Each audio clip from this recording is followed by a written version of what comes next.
용어를 그냥 전문 용어를 막 써요. 적어도 3년, 5년 정도 저는 주식투자가 처음인데요. 이거 한 권이면 뭐 거의 다 해결돼. 아주 극소수의 살만한 주식과 나머지는 쓰레기가 있어요. 멘탈을 잡는데 가장 중요한 건 뭐냐면 인문학책, 재테크책 좀 보지 마. 경제 이해력을 가지고서는 주식을 성공하죠. 오늘은 저는 주식 투자가 처음인데요의 저자 강병욱 작가님을 모셨습니다. 네, 반갑습니다. 네, 반갑습니다. 네, 국내 투자를 좀 한다고 하시는 분들은 한 권씩 다 가지고 있는 책이시죠. 현재 개정판을 포함해가지고 100쇄가 넘게 인쇄를 하셨더라고요. 네. 그 수량이 엄청난데요. 작가님의 먼저 간단한 소개, 인사 한 말부터 부탁드리겠습니다. 저는 이제 증권사에서 일을 시작을 해서 공부까지 다 마친 이 캐리어를 가지고 있는 사람이 증권 업계는 별로 없습니다. 네. 한 10여 년 정도 증권회사에서 일을 했었고, 그리고 이제 학교에서 공부를 하고, 대학에서 이제 강의를 하고 있는 그런 상황인데요. 네. 또 시장이랑 많이 떨어져 있으면 시장에 대한 감을 잃을 수가 있기 때문에 15년 넘게 증권방송에서 매일 아침에 생방송으로 좀 진행을 하고 있는 네. 그런 상태고, 네. 지금은 이제 세종사이버대학에서 강의를 하고 있습니다. 작가님의 투자 원칙, 철학이 있다면 뭔지 좀 궁금한데요. 그것부터 먼저 말씀해 주시겠어요? 예. 네. 주식이라고 하는 것은 굉장히 간단한 게임이에요. 영업을 잘하는 회사, 그리고 그 영업이 장기적으로 지속될 수 있는 그 회사들만 고르면 되는 겁니다. 네. 저는 기본적으로 기업 가치를 바탕으로 해서 투자를 합니다.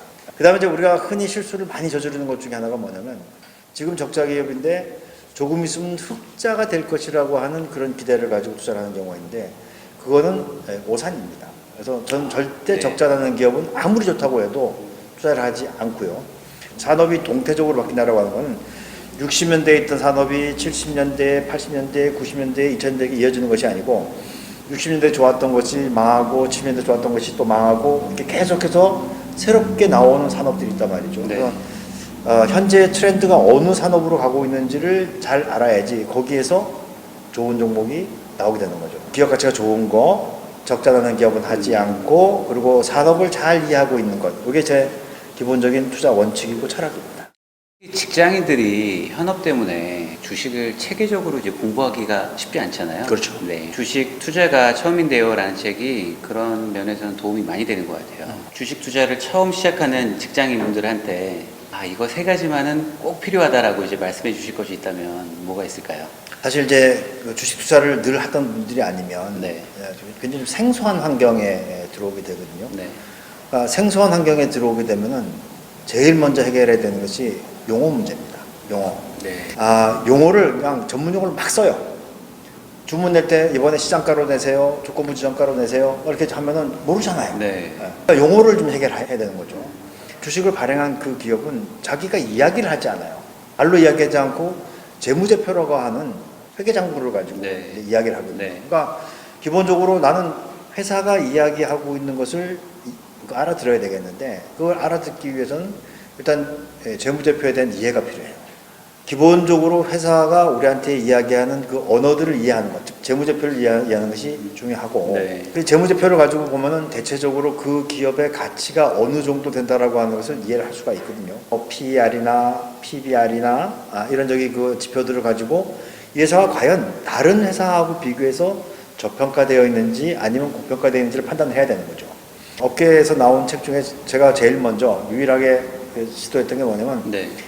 PER이 낮은 것이 저평가되어 있다고들 이야기하지만 실제로 PER이 낮은 게 과연 저평가되어 있느냐, 여기는 그렇지 않고 여러 가지 오해할 수 있는 요인들이 숨어 있다. 다 책에 적어놨죠. 네. 그런 것들을 좀 이해하시면 좋을 것 같고, 네. 차트를 보지 않고서는 매매를 할 수가 없는 거거든요. 그러니까 주가가 어떻게 흘러왔는지, 주가 수준이 어느 정도 수준에 있는 건지, 이런 것들을 확인하기 위해서 차트를 보는 방법 정도. 첫 번째, 재무제표를 읽을 줄 알아야 한다. 그리고 그 재무제표를 바탕으로 해서 그 회사의 가치, 이걸 이제 밸류에이션이라고 얘기하는데, 네. 밸류에이션 수준이 어느 정도인지 알아야 되겠다. 그리고 매매를 하기 위해서는 차트를 가지고 대체로 주가가 어느 정도 위치에 있는지 정도는 네. 알면 좋겠다. 네. 예. 그 정도만 알고 계셔도 훌륭한 거죠.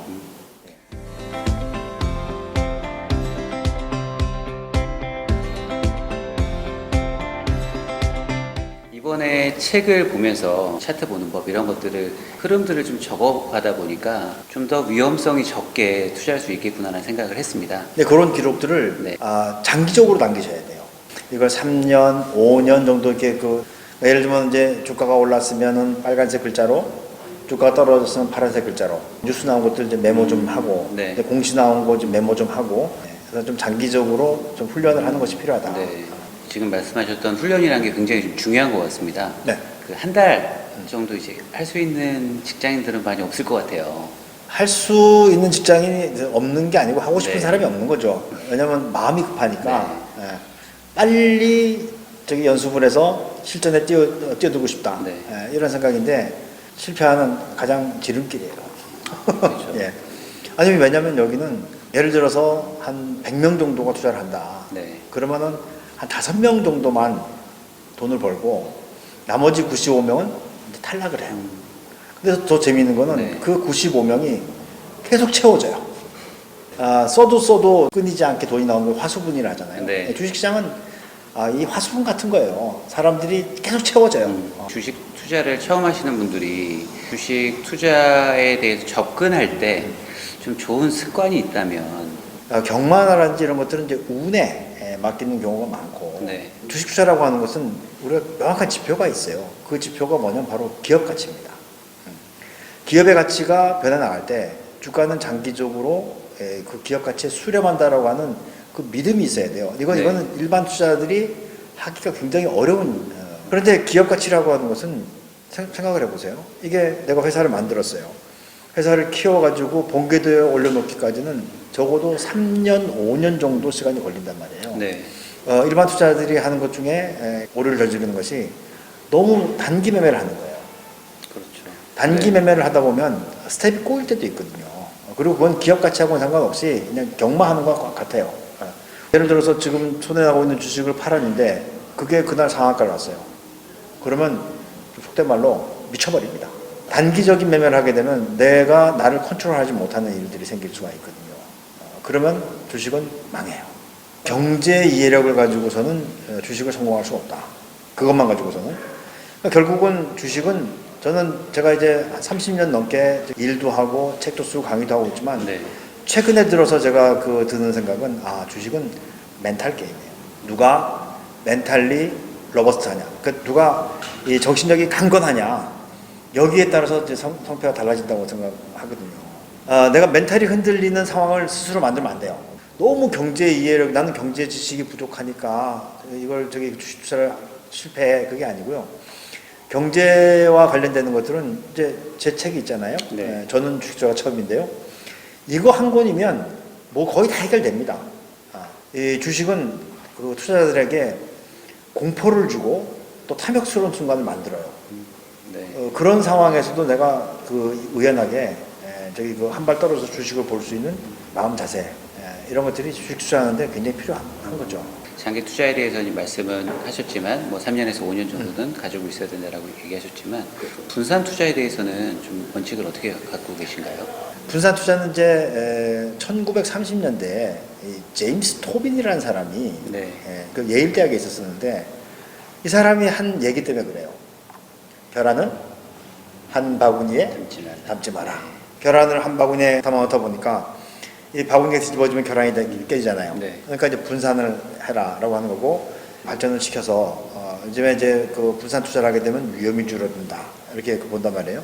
근데 개인 투자자들이 예를 들어서 한 1,000만 원 가지고 이제 주식 투자를 한다. 1,000만 원도 제가 볼 때는 큰 금액이긴 하지만 네. 그럼 이거 가지고 예를 들어서 3종목, 4종목 나눠놓으면은 움직이질 않아요. 계좌의 수익률이 하나 올라가면 하나 떨어지고 하나 올라가면 하나 떨어지고 하니까 네. 맨날 본전 같은 거예요. 네. 개인 투자자들 같은 경우에는 한 2종목, 3종목 정도만. 네. 3종목도 제가 만들 것 같긴 한데. 근데 우리가 한 가지 더 알아야 되는 게 뭐냐면 계란은 한 바구니에 담는 거예요. 계란을 되게 한 바구니에 담지 않는 게 중요한 게 아니라 계란을 한 바구니에 담고 그리고 그 바구니가 넘어지지 않도록 지키는 거예요. 집중 투자, 속된 말로 이제 몰빵 투자, 이걸 사람들이 이제 나쁘다고 이야기하는데 그거 나쁘다고 이야기하는 건 뭐냐면 격한 표현을 쓰면은 워렌 버핏 같은 경우도 그런 얘기 많이 해요. 이 주식 시장에는 아주 극소수의 살만한 주식과 나머지는 쓰레기가 있다. 라고 이야기를 해요. 네. 그러면 이 바구니에 아주 극소수의 살만한 주식을 담아놓고 있으면 별 문제가 없어요. 그런데 이 바구니에다 쓰레기를 담아 놓으니까 이게 썩게 되고 바구니까지 같이 썩게 되는 이런 일이 벌어지는 거죠. 네. 종목을 아주 엄격하게 고를 수 있다면 제가 볼 때는 굳이 분산 투자를 하지 않아도 된다. 다만 이제 초보자들이 그런 눈이 없으니까 한 뭐 많으면 3종목, 적으면 한 2종목 관리 가능한 범위 내에서 종목이 너무 많으면 매일 이 주식의 뉴스도 봐야 되고 이 주식의 뉴스도 봐야 되고 하잖아요. 그러니까 그런 것들은 제가 볼 때는 시간 낭비가 될 수가 있으니까 정말 저기 능력이 쌓이면은 한 바구니에 담고 바구니를 지키고 그렇지 않은 경우는 한 2-3개 정도만 이제 분산을 하자. 어떤 분들 보면은 뭐 분산 투자를 하니까는 뭐 15개씩 가지고 있는 분들이 계신데 그거는 이제 기관 투자가 하는 짓이다.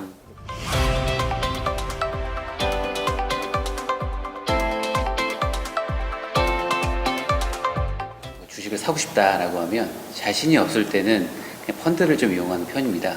주식과 어떤 펀드에 대해서 주변에 물어보시면 알죠. 펀드에서 수익 났던 사람 별로 없거든요. 그게 뭐냐면 내가 해도 손해보고 맡겨놔도 손해보고 어떤 게 마음 편하겠습니까? 남 탓하는 것보다 네. 저는 개인적으로는 내가 해서 하는 게 낫다. 그렇다면 이제 펀드가 시장에서 주식처럼 거래가 되는 게 있어요. 그게 바로 이제 ETF예요. ETF. 그래서 네. 펀드에 가입하는 것보다 만약에 펀드를 하실 것 같으면 ETF를 매매하시는 게 낫고 그 묶여있는 포트폴리오니까 네.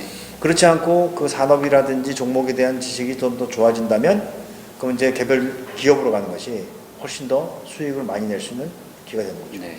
영상으로 이제 공부하는 걸 추천해 주신다고 하면 좀 어떤 게 있을까요? 유튜브를 많이들 보는데 제가 볼 때는 대부분의 유튜브에 네. 돌아다니는 그 내용이 네. 굉장히 깨끗한 내용들은 아니에요. 유튜브도 조회수가 많아지면 또 여기 그 광고가 붙게 되고 거기서 수익 창출이 되고 이제 네. 크리에이터라고 하잖아요. 네. 그러니까 그렇게 저기 그 개입이 되게 되면 좀 더 자극적으로 나가게 되고 제가 볼 때는 그거는 좀 옳지 못하고 결국은 책을 통해서 내가 스스로 깨우치는 게 중요해요. 물론 유튜브라든지 아니면 블로그라든지 네. 아니면 요즘엔 팟캐스트라든지 네. 요새 많은 저기 정보를 제공해 주지만 내가 기본적으로 저기 그 체계를 가지고 있지 않으면 그 얘기를 들었을 때 흔들리기가 쉽거든요. 네. 산업이 동태적으로 바뀐다는 것을 이해하기 위해서는 기술과 관련되는 책들이 있어요. 네.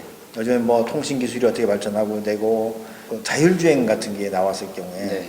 이 자율주행이 과연 구현이 가능한지 구현이 가능하지 않은지 또 만약에 구현이 가능하다면 어디까지 갈 것인지 자율주행 이야기들이 나왔을 때 내가 아직 흔들리지 않고 투자를 할 수가 있는 것이죠. 그 다음에 또 중요한 건 뭐냐면 멘탈을 잡아야 되니까 멘탈을 잡는데 가장 네. 중요한 건 뭐냐면 인문학책이에요.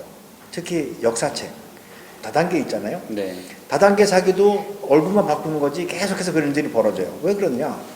옛날 사람도 그렇고 지금 사람도 그렇고 돈이라면 전부 다 환장하는 거예요. 인간의 기본적인 욕망을 건드리는 그렇죠. 것 같습니다. 네. 과거에 있었던 그 일들을 내가 공부를 함으로 인해 가지고 내가 거기 당하지 않는 게 중요한 거죠.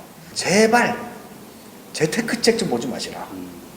재테크책은 제 것만 보면 되고 기술 관련된 책이든지 미래와 관련된 책이든지 그런 걸 통해서 자꾸 지식을 넓히고 그리고 내가 생각을 갖다 좀 자유롭게 펼칠 수 있는 그렇게 하는 것이 정말 투자에 도움이 되는 거지 바쁘다고 해서 짧은 동영상이라든지 이런 걸 가지고 해결하려고 하면 정보가 좀 혼탁해지는 그런 거 생길 수가 있어요. 주식을 거래할 때 처음에 물론 뭐 책을 사서 같이 이제 교재로 활용하면 참 좋을 것 같고 공부를 한 어느 정도 하고 시장에 이제 들어가면 좋은데 그 시기가 3개월이면 3개월 한 어느 정도 하는 게 좀 필요할까요? 뭐든지 내가 잘 모르는 부분에 들어가서 되게 그 플레이를 할 것 같으면 무조건 그 쪽에서 쓰는 용어를 먼저 해결하셔야 돼요. 그 용어를 좀 해결하고 나면 그러면 이제 신문을 보는 것도 빨라지고 책을 보는 것도 빨라지고 한 거거든요.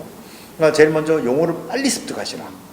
개인적인 차이가 있겠지만 제가 볼 때는 미니멈 3개월, 맥시멈 한 6개월 정도를 가지고 네. 책을 먼저 보시고 난 다음에 가시는 게 어떨까.